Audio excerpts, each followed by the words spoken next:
You then put this together in Photoshop or whatever you're doing. You can use Paint if you really want to.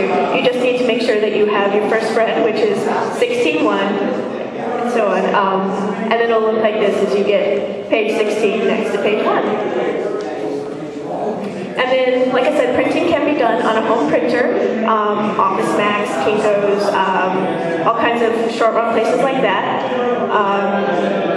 There's disadvantages and advantages to each of them. Home printers, you'll run out of ink a lot faster. Sometimes, especially inkjet paper, it'll bleed through a lot. The quality won't always be as nice. It depends on what paper you use. Expensive, nice paper is obviously more expensive.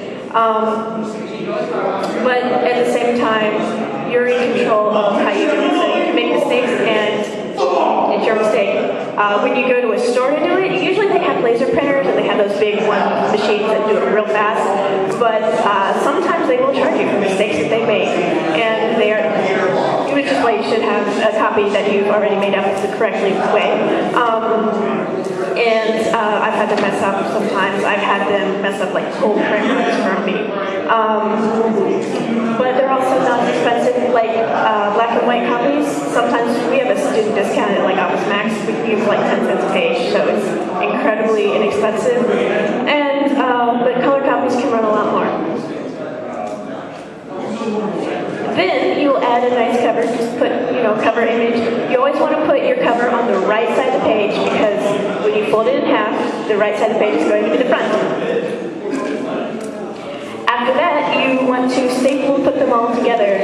So you get a long arm stapler. A lot of places like Kinko's and Office Max already have one of these sitting out for customers' use. You just fold them in half, line up the fold with a staple, and staple it.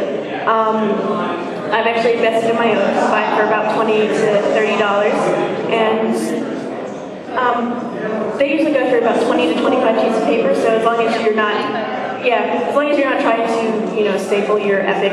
But you also need to take into consideration that your cards are covered. Oh, I'm sorry. Hi guys. You also need to take into consideration your paper weight when you're using this kind of stapler, because something like cardstock, which is a heavyweight paper, can be up to 2 sheets of like the same thickness as 2 sheets of plain copier paper. So your stapler will not be as capable of stapling through that book as it would be if you had a plain paper cover.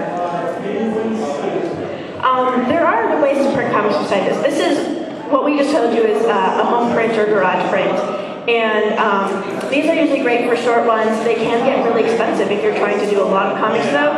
And basically what you have in your hands, unless you, is your entire stock. You can give them out at like comic shops or something, but generally selling them at conventions is the only way you're going to get rid of them, or if you sell them online.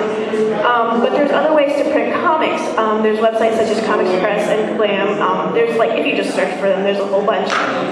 Some of these sites are good and some of them are bad. I would always recommend reading, if you can find people's reviews of them, reading that.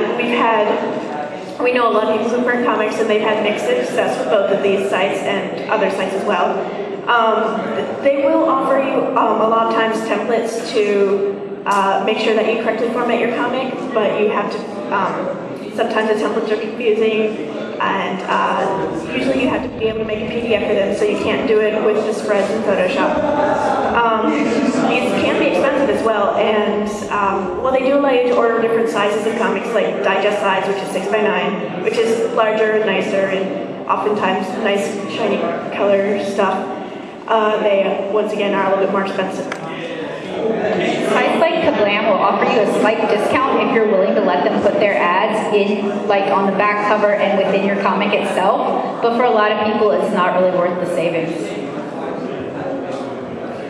You do start to save money if you want to print like a large number of comics with these sites, though, because they'll start to give you discounts, and that's when going with these sites is probably a better option. Oh, that was it, apparently. We have.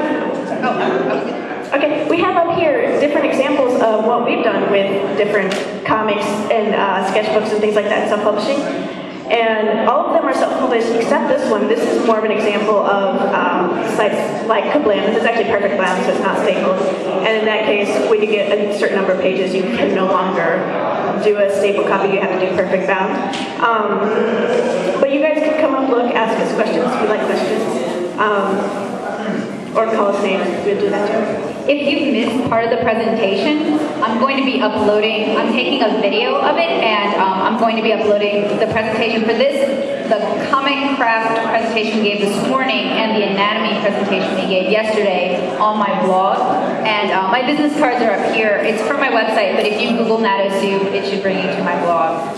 So that should be up within like the next 2 weeks, in case you've missed any of this. All right. Did that make sense to everyone? You guys have questions?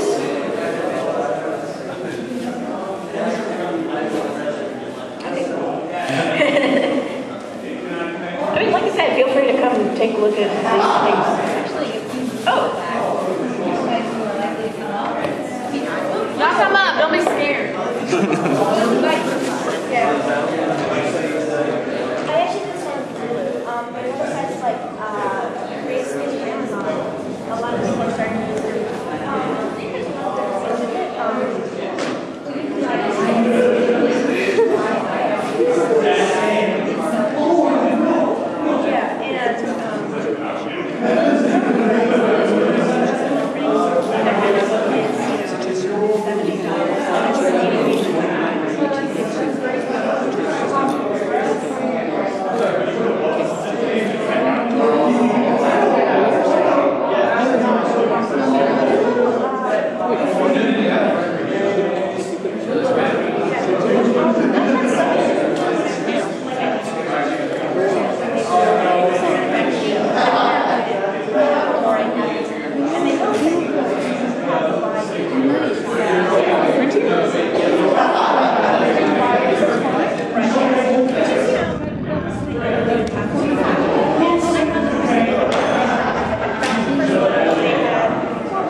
I know what you want to say.